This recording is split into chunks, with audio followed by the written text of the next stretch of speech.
नमस्ते दोस्तों। आज हम लोग देखने वाले हैं triple mutation in corona virus. देखिए, ट्रिपल म्यूटेशन को देखने से पहले हम लोग को ये देखना जरूरी है कि म्यूटेशन क्या होता है। ओके, तभी हम लोग देखते हैं कि म्यूटेशन क्या है। देखिए, म्यूटेशन है कोई भी, अगर हम लोग के हेरिडिटी मटेरियल में या फिर यूँ कहे तो जेनेटिक मटेरियल में कोई भी अचानक कोई चेंजेज आ जाता है, उसको म्यूटेशन कहते हैं।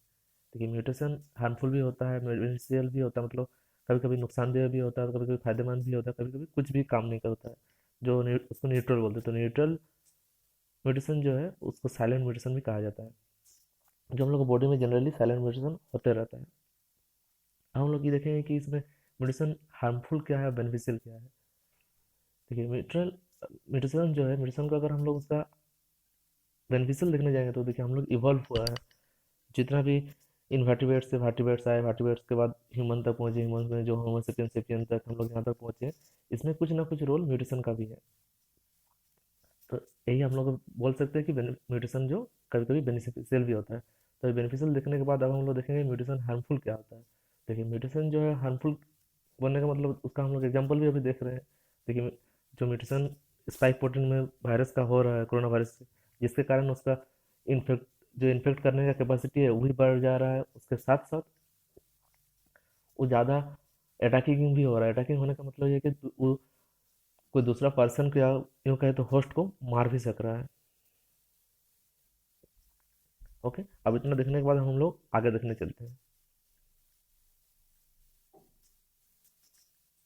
तो देखिए, हम लोग इसमें देख रहे हैं कि डबल म्यूटेशन और ट्रिपल म्यूटेशन जो है उसमें क्या डिफरेंस है। तो देखिए, डबल म्यूटेंट जो है उसको बोला गया है B1617, और जो ट्रिपल म्यूटेंट है उसको कहा गया है B1618। अभी हम लोग ये भी बोल सकते हैं कि डबल म्यूटेंट में क्या है, ट्रिपल म्यूटेंट में क्या है। तो देखिए, देखते हैं।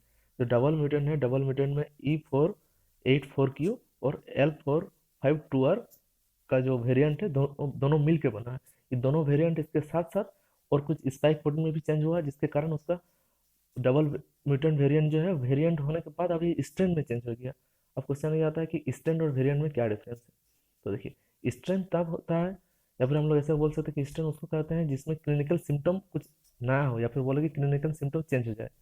तो क्लिनिकल सिम्टम कभी कब चेंज होगा, ये भी क्वेश्चन आ सकता है। क्लिनिकल सिम्टम तब चेंज होगा जब हम लोग का फिनोटाइप, या यूँ कहें तो हम लोग जीनोटाइप चेंज होगा, क्योंकि जीनोटाइप चेंज होगा उसके बाद ही उसका इम्पेक्ट आता है फिनोटाइप पे। तो जब हम लोग जीनोटाइप चेंज होगा तो साथ साथ फिनोटाइप भी चेंज होगा, और क्लिनिकल सिम्टम भी जिस कारण से चेंज हो जाएगा, जीनोटाइप फिनोटाइप चेंज होने के कारण, तो उसको हम लोग बोलेंगे अलग स्ट्रेन। अरे उसका क्लिनिकल सिम्टम चेंज नहीं हुआ, क्लिनिकल सिम्टम चेंज नहीं हुआ, इसका मतलब है फिनोटाइप और जीनोटाइप भी चेंज नहीं हुआ। तो फिनोटाइप और जीनोटाइप जिसका चेंज नहीं होगा उसको बोलेंगे वेरिएंट। तो वेरिएंट में कुछ नया मतलब क्लिनिकल सिम्टम आता नहीं, जिसको समझने का हम लोग ऐसे समझ सकते हैं कि जो कोरोना आया, सबसे पहले जो कोरोना था उसको कोविड 19 बोलते हैं, उसके बाद आया कोविड 20, उसके बाद आया कोविड 21। अभी जो नया म्यूटेंट वेरिएंट हो रहा है ट्रिपल म्यूटेंट का, जो किसी किसी सैंपल में पाया गया है किसी किसी स्टेट में, खासकर बंगाल में, इसलिए उसको बंगाल स्ट्रेन के नाम से भी जाना जाता है। तो देखिए, उसमें क्या है कि जो स्ट्रेन है, स्ट्रेन बनने का, जैसे हम लोग बोले उसमें कुछ क्लिनिकल सिम्टम नया ऐड होगा। तो क्लिनिकल सिम्टम नाम है जो सेकंड आया, मतलब हम लोग ऐसे बोल सकते हैं कि कोरोना वायरस को समझने के लिए हम लोग ऐसे भी समझ सकते हैं कि कोरोना वायरस को हम लोग एंड्रॉइड सिस्टम के साथ कंपेयर करते हैं। देखिए, एंड्रॉइड का 1.0 आया सबसे पहले, उसके बाद 2.0 से 3.0 जो एंड्रॉइड का वर्जन है ऑपरेटिंग सिस्टम का, उस तरह से हम लोग वायरस को भी ले सकते हैं। जो वायरस सबसे पहले आया, जो चाइना वाला वर्जन कोविड 19 था, वो ज़्यादा उतना मतलब इन्फेक्टिबिलिटी भी उतना ज़्यादा नहीं था, और ज़्यादा डेथ कोजिंग भी नहीं था, मतलब होस्ट को उतना मार नहीं पा रहा था। यूँ कहे तो वो 60 एज, जो जो भी पर्सन है जिसका 60 एज से ज़्यादा हो रहा है, या फिर थोड़ा ज़्यादा एजेड है, उन्हीं के ऊपर अटैक कर रहा था। यंग जनरेशन को उतना इफेक्ट नहीं कर पा रहा था। उसके बाद जैसे ऑपरेटिंग सिस्टम में होता है, कुछ बग आता है, कुछ खराबी आता है, उसको नेक्स्ट टाइम जो नेक्स्ट ऑपरेटिंग सिस्टम आएगा उसमें ठीक किया जाता है। उसी तरह से कोरोना वायरस में भी अपना जो गलती था, जो खराबी था, उसको ठीक करके नेक्स्ट वर्जन जो है, जो कोविड 24 है, उसमें डबल म्यूटेंट जो वेरियंट है, वो क्या किया, अभी उससे भी कम एज का, मतलब 40 साल का एज तक को भी इन्फेक्ट कर दे रहा है। तो इस इसी आइडिया पे कुछ कुछ साइंटिस्ट ऐसे ही बोल रहे हैं कि नया जो वेरिएंट आ रहा है, जो ट्रिपल म्यूटेंट है, वो जो उससे भी कम एज का है उसको भी इन्फेक्ट कर सकता है। और इसका एक खासियत भी है, जैसे डबल म्यूटेंट का खासियत है कि वो हम लोग के इम्यून सिस्टम को स्किप कर दे रहा है। इम्यून सिस्टम स्किप करने का मतलब है कि इम्यून सिस्टम उसको पकड़ नहीं पा रहा, उसको चकमा देकर निकल जा रहा है। डबल म्यूटेंट भी है, और ट्रिपल म्यूटेंट उससे भी ज़्यादा खासियत, मतलब उससे भी ज़्यादा खतरनाक है। तो चलिए देखते हैं। देखिए, डबल म्यूटेंट में जो हम लोग देख रहे हैं E484Q, यही है यूके का वेरिएंट। तो यूके का वेरिएंट में खासियत था कि वो हम लोग को इम्यून सिस्टम को स्किप करता है, मतलब उसको चकमा देके घुस जाता है, और उसका इसके साथ साथ तो डायरिया जो कोच कर रहा है किसी में, देखिए डायरिया और उल्टी भी हो रहा है, क्योंकि वो स्ट्रेन चेंज होता है। देखिए हम लोग इससे पहले देखें कि स्ट्रेन और वेरिएंट में अगर स्ट्रेन होगा तो उसका कुछ क्लिनिकल सिम्टम चेंज होता है। तो नया जो डबल वेरिएंट उसको स्ट्रेन बन गया नया, दो म्यूटेंट है उसके साथ साथ कुछ स्पाइक प्रोटीन में चेंज हुआ जिसके कारण नया स्ट्रेन बन गया। तो स्ट्रेन क्या करता है, उसने कुछ नया क्लिनिकल सिम्टम भी ऐड किया। चलिए अब इसको देखने के बाद हम लोग आगे जाते हैं। देखिए सर, इसमें भी एक समझने वाली बात है जो हम लोग पिक्चर पे देख रहे हैं। देखिए एक कोरोना वायरस का पिक्चर, इसमें देखिए जो रेड कलर का दिख रहा है इसको हम लोग स्पाइक प्रोटीन बोलते हैं। तो जो स्पाइक प्रोटीन में अगर चेंजेस आता है तो ज़्यादा खतरनाक होता है। तो अभी कोई कोई ऐसे भी क्वेश्चन पूछ सकते हैं कि स्पाइक प्रोटीन में चेंजेस आता है तो इतना खतरनाक क्यों होता है। तो देखिए हम लोग का जो इम्यून सिस्टम है, जैसे इससे पहले वीडियो में आप लोग अगर नहीं देखे तो उसको जरूर देखें, उसमें हम ओवरव्यू ऑफ इम्यून सिस्टम दिए हैं, उसमें पता बोले हैं कि कैसे इम्यून सिस्टम काम करता है। फिर भी इस वीडियो में भी थोड़ा बहुत ओवरव्यू ले लेते हैं। देखिए इम्यून सिस्टम कैसे काम करता है। हम इम्यून सिस्टम मतलब इनेट इम्यूनिटी और एक्यूट इम्यूनिटी। तो सबसे पहले इनर्ट इम्यूनिटी एक्टिव होता है, कोई भी पैथोजन हम लोग अंदर घुसता है तो इनर्ट इम्यूनिटी जब नहीं सकता है तब एक्वार्ड इम्यूनिटी को देता है एंड वर्क करता है। तो एक्वार्ड इम्यूनिटी जब लगता है उसमें दो चीज़ हेल्प करता है, बी लिम्फोसाइट और टी लिम्फोसाइट। तो मान के चलिए इसमें स्पाइक प्रोटीन में आता है टी लिम्फोसाइट। टी लिम्फोसाइट आने के साथ इसका जैसे स्पाइक प्रोटीन है इसके साथ इसी करके जुड़ जाता है, जुड़ने के साथ उसको ब्लॉक कर देता है, उसको आगे नहीं जाने देता है और उसको मार देता है, जिसके कारण हम लोग को बॉडी को बचाता है वायरस से या फिर कोई भी दूसरा पैथोजन से। तो इसको देखने के बाद हम लोग आगे चलते हैं। देखिए अभी हम लोग देखते हैं कि ट्रिपल म्यूटेंट जो बोल रहे हैं वो क्या है। देखिए ट्रिपल म्यूटेंट है, 3 का कोविड वेरिएंट मिल के बना है ट्रिपल म्यूटेशन। ट्रिपल म्यूटेशन अभी क्वेश्चन ये भी आ सकता है कि ट्रिपल म्यूटेशन कहाँ कहाँ पाया गया। तो देखिए ट्रिपल म्यूटेशन पाया गया है महाराष्ट्र में, वेस्ट बंगाल में और दिल्ली में, उसमें भी सबसे ज़्यादा पाया गया वेस्ट बंगाल में। इसलिए इसे हम लोग इससे पहले ही बोले कि इसको वेस्ट बंगाल वेरिएंट के नाम से भी जाना जाता है। तो चलिए इसको देखने के बाद हम लोग आगे देखते हैं। देखिए अब क्वेश्चन ये आता है कि जो कोरोना वायरस है या फिर कोई भी पैथोजन हो तो हम लोग बॉडी के अंदर घुसता कैसे है। तो देखिए बॉडी के अंदर घुसने के लिए हम लोग बॉडी में कुछ रिसेप्टर होता है, जैसे कि हम लोग पहले से ही जानते हैं कि हम लोग का सेल जो है सेमी परमेबल है। सेल का मेम्ब्रेन सेमी परमेबल होने का मतलब है कि वो किसी चीज़ को, सब चीज़ को घुसने नहीं देता, वो किसी किसी स्पेसिफिक चीज़ को ही सेल के अंदर घुसने देता है। वो भी घुसता है किसके थ्रू, रिसेप्टर के थ्रू। सेल के मेम्ब्रेन में जिसका रिसेप्टर होता है उसी को घुसने देता है, जैसे कि हम लोग पिक्चर पे देख भी रहे हैं।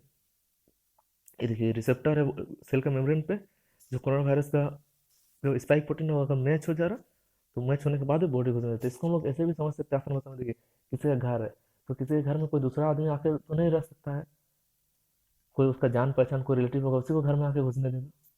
तो उसी तरह से ये भी है कि वो अगर उसका कोई रिसेप्टर नहीं होगा हम लोग का बॉडी पे तब तक वो कोरोना वायरस घुस नहीं सकता। तो इसी का फायदा ले रहे हैं साइंटिस्ट लोग कि जो भी रिसेप्टर है उसको, रिसेप्टर को या तो ब्लॉक कर दे रहे हैं, मतलब जब भी कोरोना वायरस आ रहा है उसको पता चल जा रहा है कि ऐसा कोरोना वायरस का सिंबल है तो उसको पकड़ ले रहा है फिर रिसेप्टर और अंदर घुसने नहीं दे रहा।